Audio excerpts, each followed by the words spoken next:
Adu elektabilitas Capres-Cawapres terus memanas. 3 pasang calon seolah ingin membuktikan tingkat keterpilihan melalui survei sejumlah lembaga. Survei terbaru dirilis Lembaga Indikator Politik Indonesia. Survei dilakukan pada 23 hingga 24 Desember 2023 dengan 1.217 responden dan margin of error kurang lebih 2,9%. Dalam survei, Prabowo Gibran meraih 46,7% suara, sementara Ganjar Mahfud 24,5% dan Anies Mohaimin 21%. Lembaga Center for Strategic and International Studies (CSIS) juga merilis survei yang dilakukan pada 13 hingga 18 Desember 2023. Ada 1.300 orang responden dengan margin of error 2,7%. Survei dilakukan pasca debat Capres. Hasilnya, Prabowo Gibran meraih 43,7% suara, Anies Mohaimin meraih 26,1% dan Ganjar Mahfud 19,4% suara. Dari hasil survei, diperkirakan Pilpres 2024 akan berlangsung sebanyak 2 putaran. Jadi memang yang mantapnya 75,2, yang belum mantapnya ada 24,8 ya. Nah, jadi kami melihat memang situasi masih terbuka ya.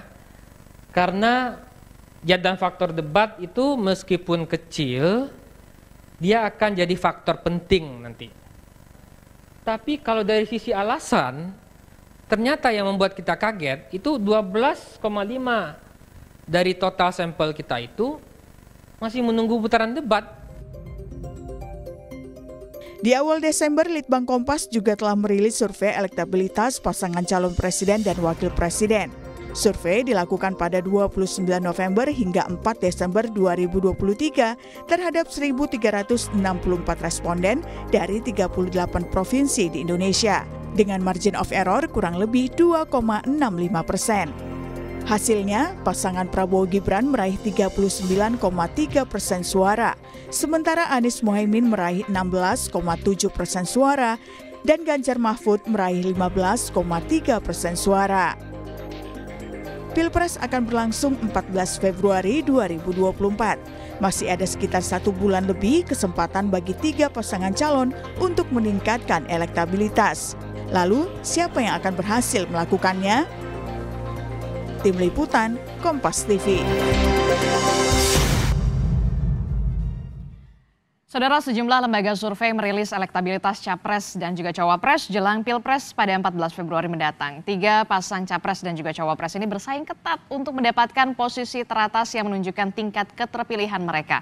Dan tentu saja masih ada sekitar 1 bulan lebih bagi 3 paslon untuk melakukan berbagai upaya untuk menaikkan elektabilitas mereka. Kita akan bahas di pagi hari ini soal ini bersama dengan sejumlah narasumber yang sudah ada di studio. Ada juru bicara Timnas Anies Mohaimin, sudah ada Mas Zulfikar Amir. Selamat pagi, Assalamualaikum Mas Zul. Waalaikumsalam, selamat pagi Mbak, apa kabar? Baik, Alhamdulillah. Dan juga ada juru bicara dari TPN Ganjar Mahfud, sudah ada Mas Ciko Hakim. Selamat pagi. Assalamualaikum Mas Ciko. Waalaikumsalam. Dan juga ada melalui sambungan telepon, ada juru bicara TKN Prabowo Gibran, ada Bang Aceh Hasan. Selamat pagi, Assalamualaikum Bang Aceh. Selamat pagi, Assalamualaikum, Waalaikumsalam warahmatullahi wabarakatuh. Ya, dan juga ada pengamat politik dari Universitas Al-Azhar Indonesia, ada Kang Ujang Komarudin. Assalamualaikum Kang Ujang. Waalaikumsalam warahmatullahi wabarakatuh, Mbak Disti. Ya, ini hari Jumat terakhir menjelang pergantian tahun, kita masih membahas soal bagaimana adu elektabilitas Capres dan juga Cawapres, adu strategi. Masih ada 46 hari lagi lah kira-kira bagaimana ketiga paslon ini untuk meyakinkan publik sebelum hari pencoblosan ya pada 14 Februari. Nah, saya ingin tanya dulu ke pasangan Amin dan juga Ganjar Mahfud dulu nih. Ini kan kalau kita lihat dari sejumlah lembaga survei ini persaingannya ketat sekali nih antara Amin dan juga Ganjar Mahfud. Silakan Mas Zul. Iya, terima kasih. Pertama-tama saya mau kasih perspektif dulu bagaimana kita melihat hasil survei yang diberikan oleh beberapa pollster ya. Kebetulan saya seorang akademisi dan saya juga pernah melakukan beberapa survei di beberapa negara gitu. Poin pertama yang ingin saya katakan bahwa yang namanya survei itu bukan ilmu pasti, oke? Dan banyak tingkat probabilitas yang harus kita lihat di situ. Kedua adalah bahwa survei-survei yang dilakukan oleh beberapa pollster yang seperti yang kita lihat yang mencoba mengukur elektabilitas ini sebenarnya walaupun menggunakan metode ilmiah yakni ilmu statistik, tapi sebenarnya bukan sains karena tidak memenuhi dua syarat. Pertama, kalau memenuhi syarat sains itu dia harus membuka datanya setransparan mungkin. Kedua, harus ada disclosure of interest, ya kan. Nah, itu baru bisa dikatakan sains. Tapi kalau kita lihat kan sebenarnya tidak memenuhi. Tapi bukan berarti saya mengatakan bahwa hasil survei ini tidak valid. Ya, kita menjadikan hasil survei ini sebagai rujukan untuk memahami dinamika yang ada di masyarakat. Berarti bukan sebagai acuan satu-satunya Oh, begitu? bukan. Tetapi kita tidak perlu mengglorifikasi ini sebagai sebuah fakta yang valid, yang akurat ya. Tetapi sekedar rujukan tambahan untuk melihat dinamika yang terjadi di masyarakat. Karena kan hasil survei ini selalu dinamis kan. Tetapi kita akan selalu menekankan politik gagasan di mana kita ingin agar masyarakat paham apa yang ingin kita tawarkan ke masyarakat dan bagaimana kita melakukannya jika nanti pasangan Amin itu diberi amanah untuk memimpin Republik Indonesia. Nah, kalau Amin sendiri punya survei internal sendiri, bagaimana hasilnya? Tentu kita punya survei internal sendiri dan tentu kita tidak akan share juga karena itu masing-masing paslon pasti melakukan hal yang sama ya. Tetapi bahwa kita melihat dinamika di masyarakat sebagai sesuatu yang menjadi rujukan kita untuk selalu melakukan kampanye, di dalam melakukan kampanye dan di dalam memberikan pemahaman masyarakat tentang apa yang akan kita lakukan untuk Republik ini. Mas Ciko, kalau tim Amin sendiri tidak menjadikan hasil survei ini sebagai acuan utama, kalau Ganjar Mahfud sendiri? Pastinya sama ya kira-kira, karena kan memang satu hal yang sering ada dipertanyakan kepada kami beberapa hari ini, apakah khawatir dengan hasil survei yang ada. Justru kami ingin balik bertanya tanpa ingin menafikan teman-teman lembaga survei ya. Dengan hasil-hasil surveinya itu kami ingin bertanya kepada asosiasi lembaga survei, apakah tidak khawatir dengan hasil-hasil survei yang ada karena rentang suara di antara satu survei dengan survei yang lain itu melebihi rentang margin of error. Margin of error itu kan artinya masyarakat umum juga harus tahu bahwa ketika melihat hasil survei ada berbagai macam angka di situ. Salah satunya margin of error. Margin of error adalah toleransi kesalahan, tingkat toleransi kesalahan pada survei tersebut. Saya kasih contoh misalnya Kompas toleransinya cukup tinggi ya. Mereka Litbang Kompas itu 6 sekian persen kalau nggak salah. Tapi Kompas mensurvei Pak Ganjar itu di angka 16 atau 17% kalau nggak salah. Nah tadi survei yang tadi disampaikan di layar kaca itu tadi kan 26% ke Pak Ganjar. Jadi kan sedangkan indikator ya kalau nggak salah ya. Nah, indikator ini margin of error-nya tidak sampai 3%. Nah, jadi angkanya aja jadi mana yang salah, mana yang ini. Jadi kita tidak mau terlalu jauh mengatakan bahwa ini survei ini dibayar oleh lawan atau lain-lain. Kita nggak mau ke sana. Tetapi kami ingin mengatakan adalah metode-metodenya harus dipertanyakan ya kan secara saintifik. Mana yang benar, mana yang salah, dan kenapa rentangnya selalu jauh. Dan ini terjadi di berbagai hasil survei, bukan hanya yang kedua ini, tetapi dalam beberapa bulan, 2 bulan terakhir khususnya. Nah ini yang, tentu kita juga punya survei sendiri, tapi sama dengan Mas Zulfikar tadi, kita tidak akan buka di sini. Tetapi pada prinsipnya ini hanya menjadi salah satu acuan. Dan tentu apapun hasil survei dari lembaga manapun tetap menjadi bahan evaluasi buat. Oke, kalau tadi kita sudah melihat bagaimana Timnas Amin, kemudian Ganjar Mahfud. Bang Aceh, ini kan kalau dari beberapa lembaga survei, pasangan Prabowo Gibran ini bisa dikatakan ya di atas angin lah. Seperti apa? Ya, pertama tentu kita harus menyampaikan terima kasih ya kami kepada para lembaga survei tersebut yang telah melakukan riset, dan kami harus hormati hasil riset tersebut karena terus terang saja kami sangat terbantu dengan apa yang dilakukan oleh lembaga riset. Dan sekali lagi bahwa dari sejak awal lembaga riset itu sudah mendisklaimer. Pertama tentu dari aspek metodologi, yang kedua dari aspek soal time atau waktu dari riset tersebut. Dan mereka dari sejak awal kan mengatakan bahwa riset ini jika dilakukan pada saat survei itu dilakukan maka hasilnya adalah sekian. Dan alhamdulillah pasangan kami yang diunggulkan dari sekian banyak lembaga survei. Dan saya kira sebagai masyarakat yang dibesarkan dalam tradisi akademik, tentu kita harus percaya terhadap apapun lembaga survei tersebut. Apalagi kita tahu bahwa lembaga survei memiliki asosiasi yang bisa melakukan penjaminan mutu atau metodologi terhadap lembaga survei itu. Misalnya seperti Aropi, Persepi, dan lain sebagainya.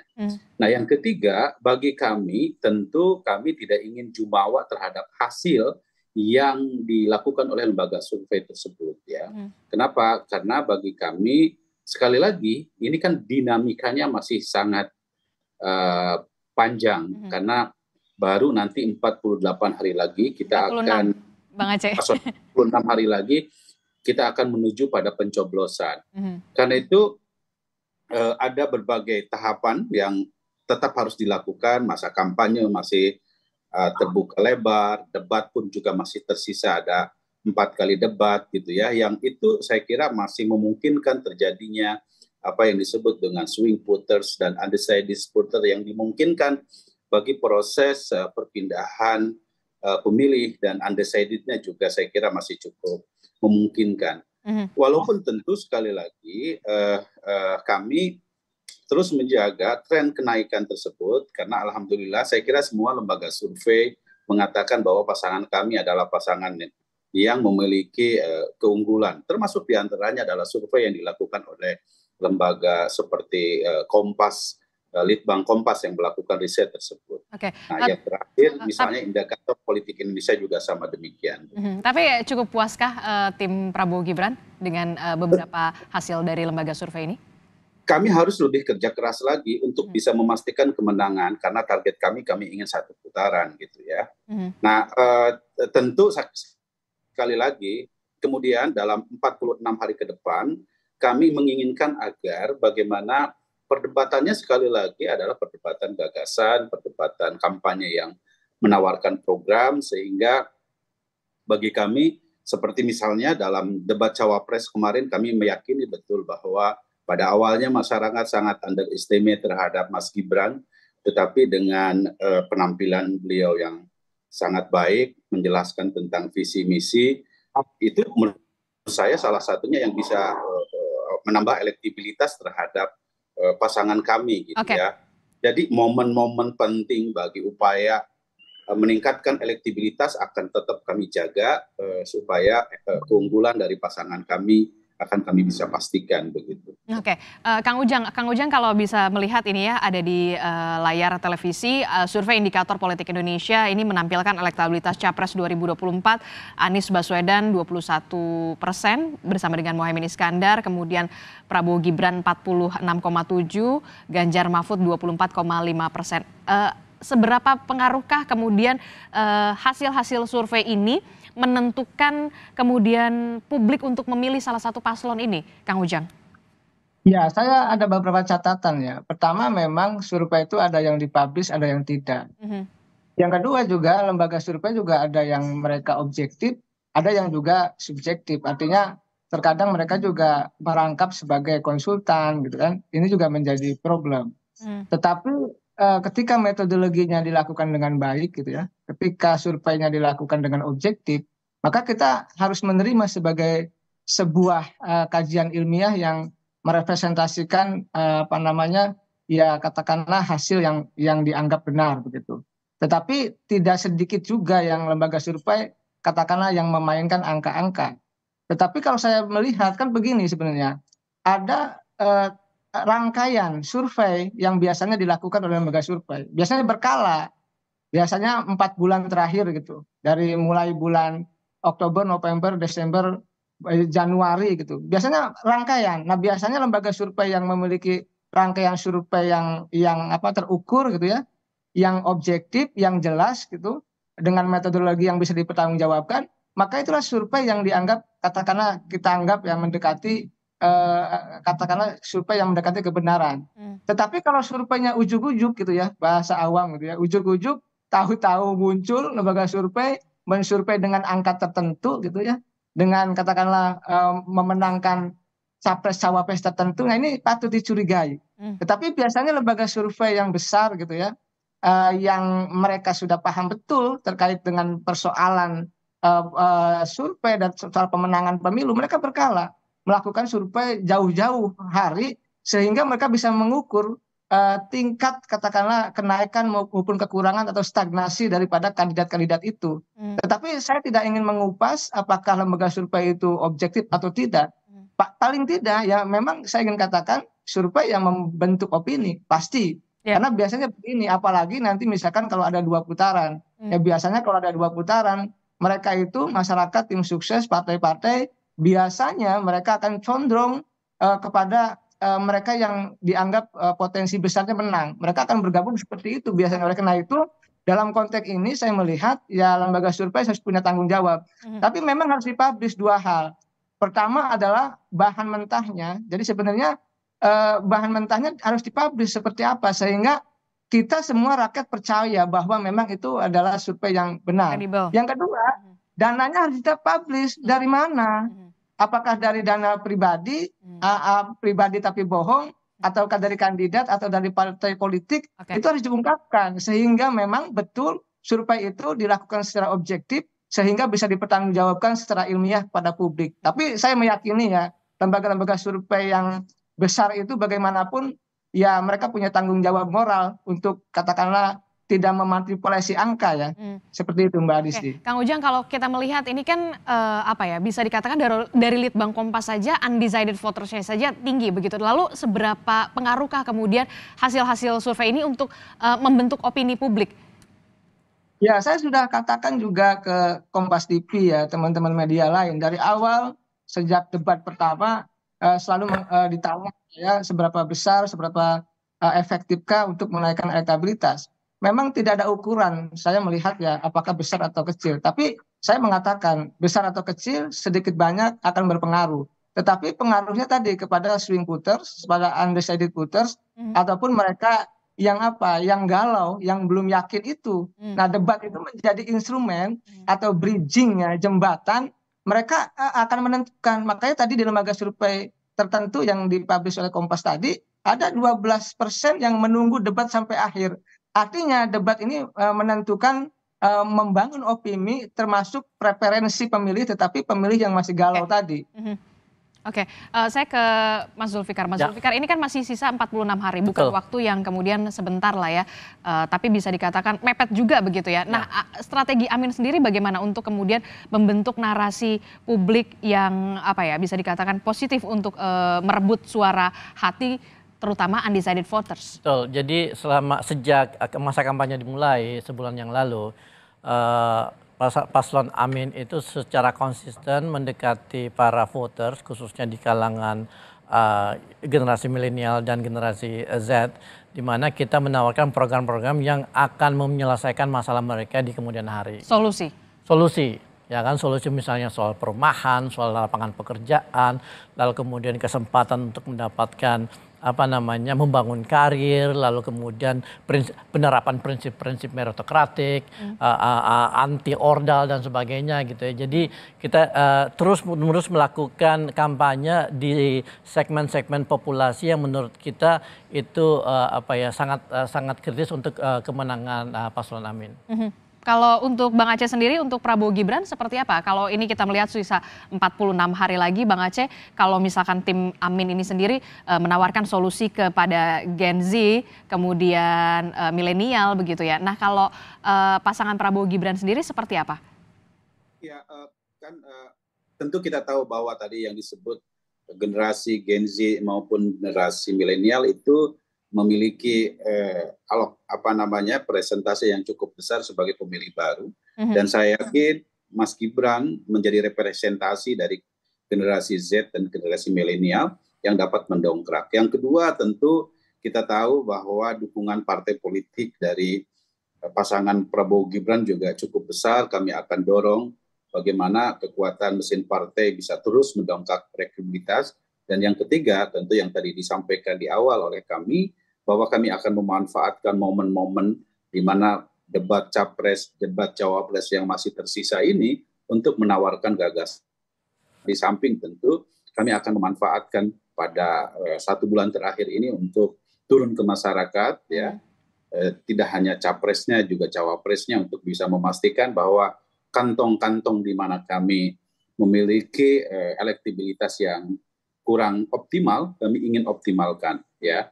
Dan kami optimis bahwa dengan cara begitu kami bisa mendulang suara sehingga target kami untuk 1 putaran bisa kami capai begitu.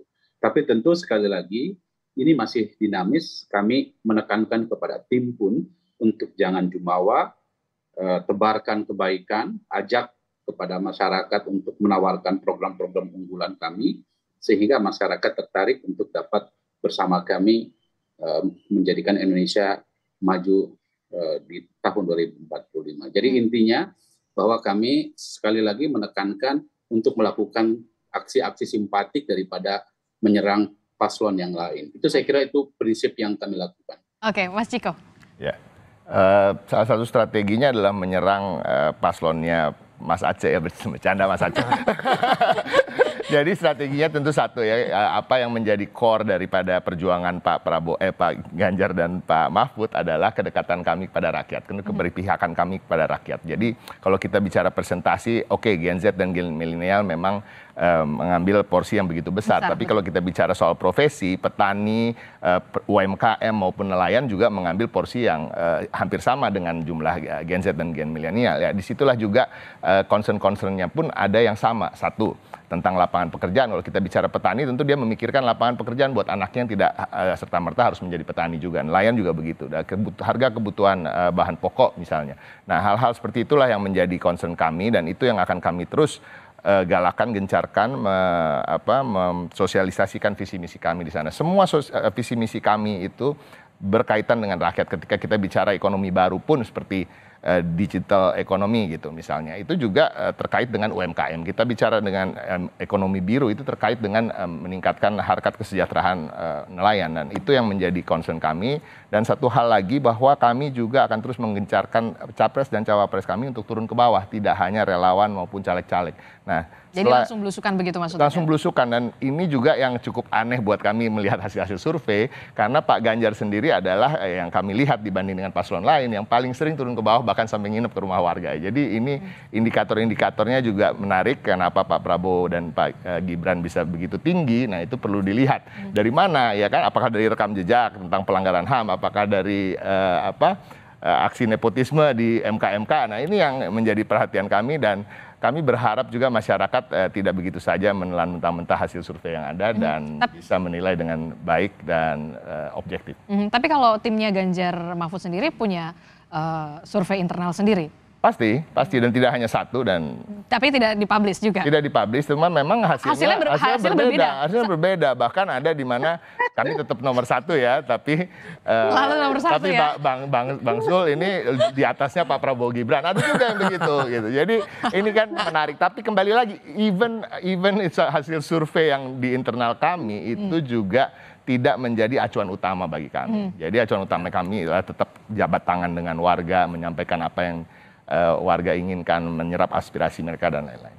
Kita akan lihat bagaimana kemudian masih ada 46 hari lagi, begitu apalagi nanti pekan depan juga akan ada debat capres. Ini juga bisa dikatakan ya sedikit berpengaruh atau tidak, nanti kita akan tanya ke Kang Ujang sendiri. Termasuk juga tadi Bang Aceh sudah melontarkan bagaimana 1 putaran. Waduh, ini luar biasa ya, yakin, optimis, tetap harus diutamakan ya. Tapi jangan dijawab dulu, kita akan jeda sejenak, tetaplah bersama kami di Sapa Indonesia Pagi. Terima kasih Anda masih bersama kami di Sapa Indonesia Pagi. Saudara, masih melanjutkan pembicaraan kita yang ya udahlah santai aja lah, ini hari Jumat ya kan. Sebentar lagi mau malam pergantian tahun, tapi juga kita masih tetap fokus bagaimana 3 paslon ini adu strategi, adu elektabilitas. 46 hari ini bukan waktu yang sebentar ya. Nah, kalau tadi saya sudah mendengar Bang Aceh ini sudah menarasikan soal 1 putaran, yakin betul sepertinya Bang Aceh? Ya, harus yakin dong. Karena kan kita ingin bahwa kalau 1 putaran tentu membuat pemilu ini menjadi lebih efisien ya. Karena tidak sedikit uang yang harus dikeluarkan anggaran negara untuk kepentingan pemilu. Termasuk biaya politik ya? Termasuk juga biaya politik. Yang kedua, kita juga harus berpikir tentang bahwa mesti ada kepastian politik ya bagi masyarakat, terutama dunia usaha dan lain-lain, tentang bagaimana Indonesia ke depan. Nah, tapi tentu kami sekali lagi, kami tidak ingin jumawa. Ini saya kira narasi soal satu putaran pun juga sesungguhnya bukan hanya disampaikan oleh kami, tetapi juga disampaikan oleh yang lain. Nah, sebagai target tentu saya kira kita sah-sah saja. Tadi kita melihat hasil survei indikator politik Indonesia menyebutkan bahwa kita sudah pada level 46,9%, which is ini sesuatu yang sangat positif, walaupun tentu ini bisa minus, bisa plus karena dalam batas margin error. Namun ya tentu kami masih harus genjot, ya kami upayakan agar tren kenaikan, kita kan melihat survei ini kan harus dilihat dari trennya, kecenderungannya, dan masih 46 hari lagi ke depan, apapun bisa terjadi, tentu kami menahan agar tren yang positif ini harus kita dorong sedemikian rupa dengan sekali lagi menawarkan program-program yang memang bisa menyentuh hati masyarakat. Sekali lagi, narasi yang akan kami buat ke depan, kami tidak akan menyindir atau menyerang. Kalau Pak Prabowo sampaikan, beliau menyampaikan sudah senyumin saja. Kalau memang ada hal-hal yang toh masyarakat juga akan melihat. Biar masyarakat yang menilai begitu ya. Iya, biar masyarakat. Tapi begini Bang Aceh, apa yang kemudian membuat pihak Anda begitu yakin betul ini satu putaran? Begini, pertama dari sejak awal kami yakin betul bahwa Prabowo Gibran adalah capres yang dari sejak awal menarasikan pelanjut Presiden Jokowi, ya, yang per hari ini tingkat kepuasan publik terhadap kinerja Presiden Jokowi itu di atas 75%. Dan ini yang tentu harus kami sampaikan kepada publik, gitu ya. Jadi kami tidak malu-malu dan tidak ragu-ragu untuk mengatakan bahwa narasi soal melanjutkan apa yang telah diletakkan oleh Presiden Jokowi itu akan terus kami sempurnakan melalui kampanye-kampanye kami. Dan saya yakin, kami yakin bahwa dengan narasi tersebut masyarakat akan lebih simpati. Kenapa? Karena masyarakat menjadi merasakan kepuasan dengan tingkat kepuasan publik yang sangat tinggi gitu loh. Nah, jadi bukan tanpa alasan. Di samping tentu mentransfer atau menyampaikan kepada publik tentang apa yang dirasakan oleh masyarakat terkait dengan kepuasan kinerja Presiden Jokowi, ini harus sampai kepada masyarakat bahwa Prabowo Mas Gibran adalah capres-cawapres yang memang memiliki upaya untuk meneruskan dan melanjutkan apa yang telah dilakukan oleh Presiden Jokowi. Di samping tentu kami akan terus mendorong supaya gagasan-gagasan yang terbaru seperti misalnya makan siang gratis, pemberian susu gratis, dan lain sebagainya, itu adalah bagian yang mendorong ke arah simpati masyarakat akan bisa kami raih. Oke, Mas Zul, yang mengusung perubahan kalau mengusung melanjutkan, ya ini narasinya yakin betul bisa bisa dikatakan lakulah di publik. Nah, kalau yang mengusung perubahan sendiri bagaimana? Ya, jadi ada dua aspek atau dua faktor yang membuat saya berpikir bahwa narasi satu putaran ini adalah narasi yang kurang masuk akal gitu ya. Kenapa tidak masuk akal? Pertama mengenai upaya untuk menghemat pembiayaan pilpres yang katanya bisa menghemat sebesar 70%. Kalau kita, Kang Aceh, kalau kita mau menghemat, IKN itu dibatalkan aja, ya kan? Atau rencana memberi makan gratis, makan siang gratis 450 triliun per tahun itu dipertimbangkan kembali gitu. Kenapa memang itu jumlahnya begitu besar, tidak sebanding sama yang 17 triliun tadi untuk melakukan prosedur demokrasi yang benar gitu.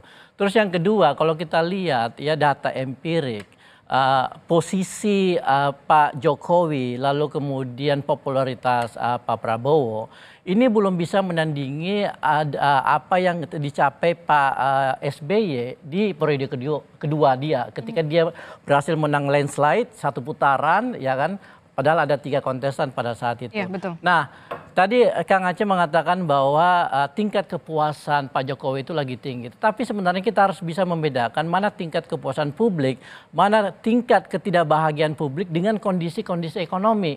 Yang kalau kita lihat datanya itu cukup tinggi juga gitu. Jadi kita tidak bisa mengkonversi tingkat kepuasan terhadap performance Pak Jokowi ke tingkat elektoral Prabowo Gibran gitu. Jadi kita harus hati-hati. Jadi saya melihat bahwa narasi satu putaran ini adalah seperti tadi Bang Ciko bilang, adalah sebuah propaganda. Dia hanya akan terjadi ketika ada extraordinary events dalam bentuk intervensi yang kemudian dijustifikasi melalui instrumen-instrumen survei gitu ya kan. Jadi kita harus hati-hati di sini gitu supaya masyarakat itu tidak dirugikan oleh narasi-narasi yang akhirnya membuat proses demokrasi kita itu jadi cacat. Mas Ciko, Anda sepakat dengan Mas Zul? Anda mengatakan tadi propaganda. Kenapa Anda mengatakan propaganda? Ya, ini kan kita semua sedang berpropaganda tentunya. Tapi kan propaganda yang kita lakukan. Harusnya propaganda yang positif dong. Propaganda yang kita lakukan ini kan berbeda-beda ya. Kami ingin dalam propaganda kami ingin menekankan bahwa Pak Ganjar ini mempunyai kedekatan dengan rakyat, lahir dari rahim rakyat, ya kan, berangkat dari orang miskin dan sukses. Begitu juga Pak Mahfud, sehingga kedekatannya dengan rakyat itu bisa dipertanggungjawabkan dalam artian juga mereka mengerti betul apa yang menjadi penderitaan rakyat, bagaimana rakyat untuk mencapai suatu titik itu apa yang harus diberikan pada rakyat. Itu satu. Nah, propaganda yang lain kan bisa juga menggunakan hasil survei dan menyatakan terus-menerus menarasikan bahwa satu putaran sehingga rakyat percaya satu putaran, bahwa ini adalah penghematan dan lain-lain, itu juga propaganda. Nah tapi itu yang dilakukan oleh Pak Prabowo dan Gibran. Nah, tapi pada prinsipnya tentu kami bertiga nih, dengan Mas Aceh maupun Bang Zul itu kan sepakat bahwa kita tidak ingin menang survei. Betul. Kita ingin menang pemilu, ya kan? Menang yang sesungguhnya. Karena sudah terbukti di beberapa pemilu, ada yang menang survei, 16 survei memenangkan di 2014 Pak Prabowo Hatta, tapi ternyata kalah. Ya kan? Dalam Pilkada DKI misalnya, Pak Anies selalu menjadi nomor urut 3 gitu di dalam survei antara Pak Ahok dan AHY, tapi akhirnya yang menang Pak Anies kan gitu. Nah ini masyarakat juga harus ingat itu semua, dan saya rasa masyarakat juga udah nggak bodoh lah, yang masyarakat ini cerdas lah. Tapi Mas Ciko melihat masuk akal nggak sih satu putaran atau 2 putaran ini? Satu putaran aja? Satu putaran masuk akal kalau Pak Ganjar dan Pak Mahfud yang menang, tapi pada prinsipnya enggak, gitu. Kita serius deh. Trennya termasuk tren dari apa yang kami lakukan survei-survei di internal sampai saat ini masih 2 putaran. Nah, tapi kembali tadi dikatakan kan Litbang Kompas kan masih ada 20 sekian persen undecided voters, yang swing pun sekitar kalau nggak salah 30-an%. Jadi hampir 50% masih ada ceruk suara yang masih bisa diperebutkan kalau kita mau melihat Litbang Kompas dan percaya itu 100%. Nah, intinya ini masih open untuk siapa aja untuk memenangkan kontestasi, tetapi tentunya gerak-gerak langsung terhadap di akar rumput itu yang paling penting.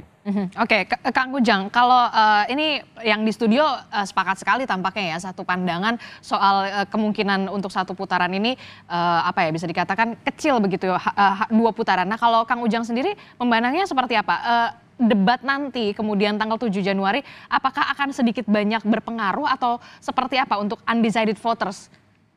Ya, pertama tentu 2 putaran agak berat ya. Angka katakanlah 46% ya versi indikator, oke, itu cukup tinggi begitu. Tetapi kalau kita lihat gitu kalau bisa satu putaran, ada 2 hal yang bisa kita baca misalkan. Satu, ada faktor non-elektoral. Faktor non-elektoral itu tentu ada kekuatan di luar elektoral yang bisa mensupport ya Prabowo Gibran untuk bisa menang. Salah satunya?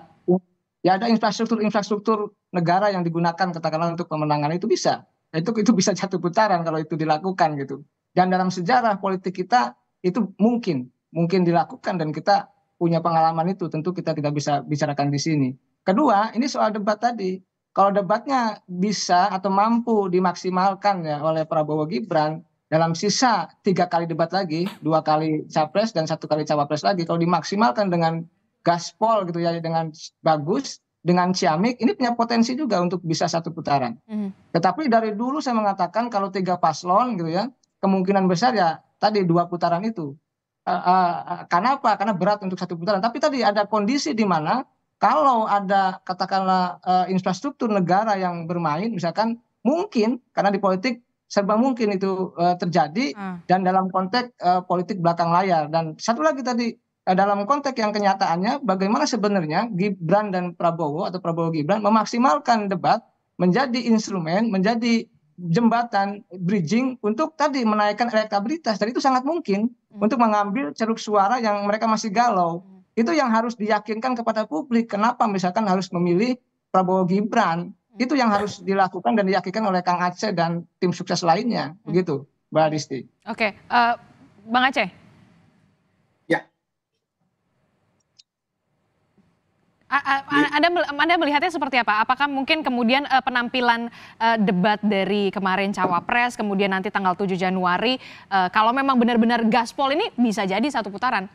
Kalau kata Kang Ujang. Iya, itu yang akan kami maksimalkan tentu. Apalagi misalnya debat yang ketiga itu Prabowo banget lah. Gitu ya. Soal pertahanan, soal hubungan luar negeri. Yang memang selama ini Pak Prabowo core-nya di situ sebagai seorang Menteri Pertahanan, sebagai seorang ahli geostrategi dan geopolitik begitu ya. Jadi kami sangat yakin.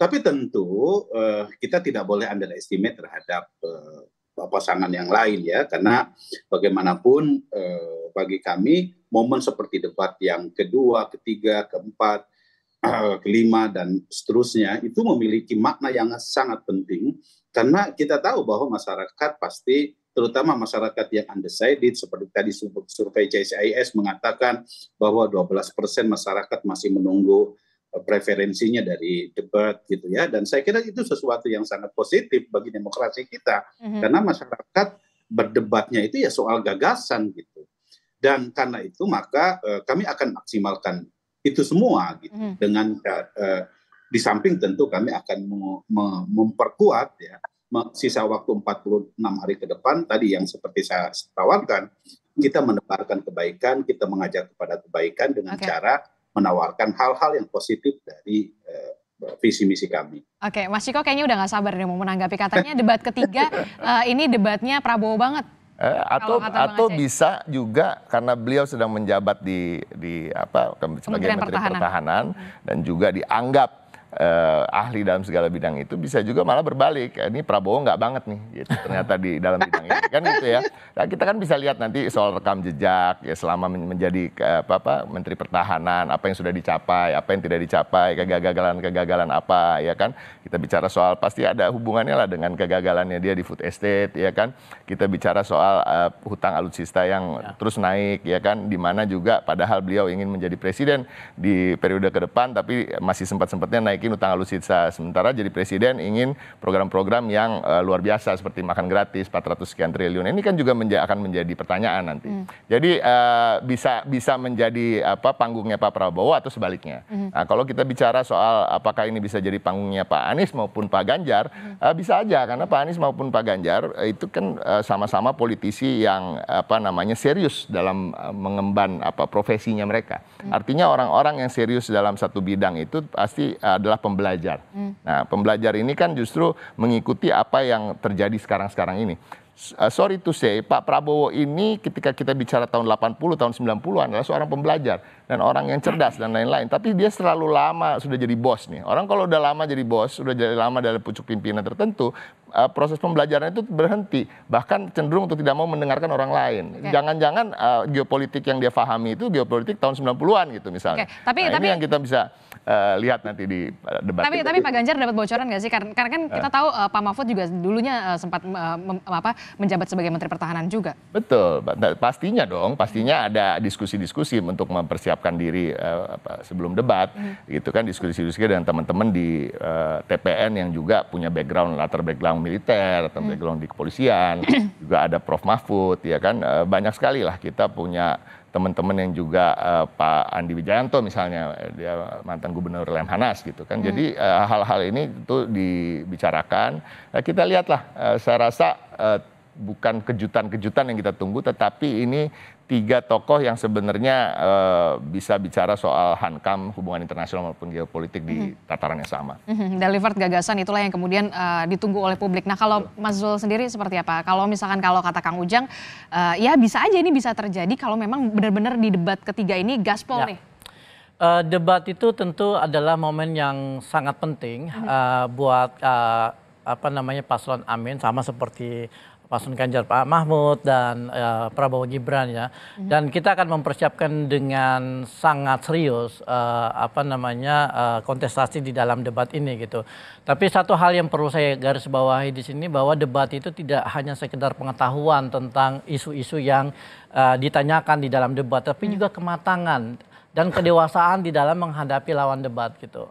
Saya pikir ini sesuatu yang bisa menjadi kekuatan dari Pak Anies dan Gus Imin, dimana kalau kita lihat khususnya pasangan 02 ada semacam gap mengenai kematangan dan kedewasaan di dalam menghadapi lawan debat gitu. Jadi ini yang perlu kita awasi juga gitu. Perubahan apa sih yang kemudian ditawarkan pasangan Anies Muhaimin, apalagi ini soal pertahanan, geopolitik dan hubungan internasional?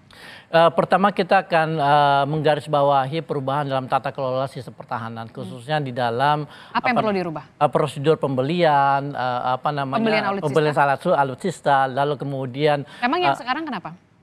Kalau kita lihat ada beberapa masalah khususnya di dalam aspek institusional, aspek kelembagaannya ya, aspek proses pengambilan keputusan pembelian alutsista. Di sisi lain kita juga ingin menggarisbawahi permasalahan kesejahteraan para TNI dan Polri, di mana kita ingin supaya kesejahteraan mereka juga meningkat sebagai bagian dari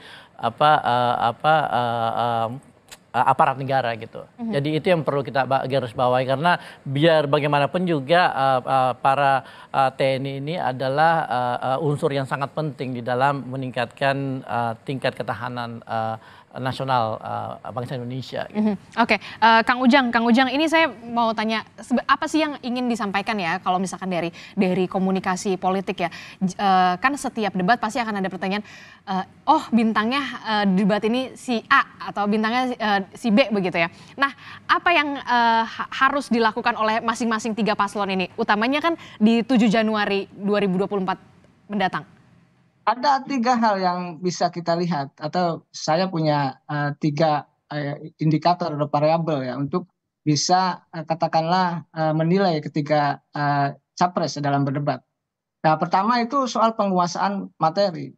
Jadi itu suatu keharusan bahwa capres yang akan debat nanti di 7 Januari adalah menguasai isu-isu perdebatan, isu-isu internasional, geopolitik, pertahanan dan lain sebagainya. Itu memang harus matang menguasai betul.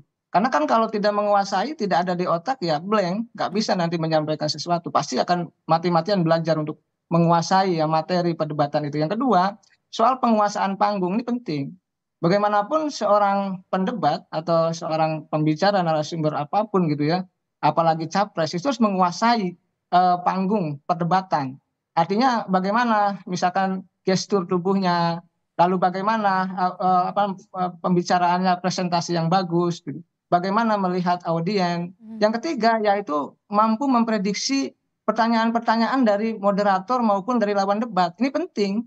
Kan biasanya sudah mendeteksi itu, sudah punya insting. Wah, pertanyaannya dari Pak Anies itu kemana nih kira-kira arahnya? Atau dari Pak Ganjar itu kemana? Lalu dari Pak Prabowo kemana? Itu biasanya ditebak itu oleh para tim sukses itu bahwa pertanyaannya ke sini nih arahnya, kemungkinan. Kan melihat kan biasanya pertanyaan itu mengarah pada sisi lemah atau sisi kekurangan dari capres yang ada. Itu pasti masuk ke situ. Oleh karena itu ya 3 hal itu yang bisa saya sampaikan untuk melihat, mengukur ya bagaimana capres ketika debat nanti tadi bagus atau tidak dilihat oleh publik. Oke, kalau pasti kan setiap debat ini kita melihat ada saling sanggah, kemudian ada saling bertanya begitu, termasuk juga siapa yang kemudian bertahan begitu. Nah, seberapa pengaruhkah kemudian hal-hal semacam ini mempengaruhi elektabilitas dari capres dan juga cawapres ini? Ya, kita nih sebagai penonton lah katakanlah, itu melihat dari tentu yang pertama adalah soal intonasi ya, soal suara. Yang kedua soal apa yang disampaikan, isinya, kontennya itu nyambung tidak, sesuai fakta, data dan tidak. Yang ketiga itu menarik atau tidak. Ini penting. Memang publik menilai subjektif, pasti semua pendukung masing-masing bahwa setiap capres jagonya, setiap cawapres jagonya ketika debat. Tetapi ada ukuran-ukuran yang tadi yang bisa kita nilai secara nyata ya ketika beliau-beliau tampil di televisi dalam berdebat. Jadi ada ukuran itu. Jadi ukurannya ya bagaimana mereka secara baik menyampaikan dengan retorika yang pas, dengan data yang pas, dengan penyampaian yang baik.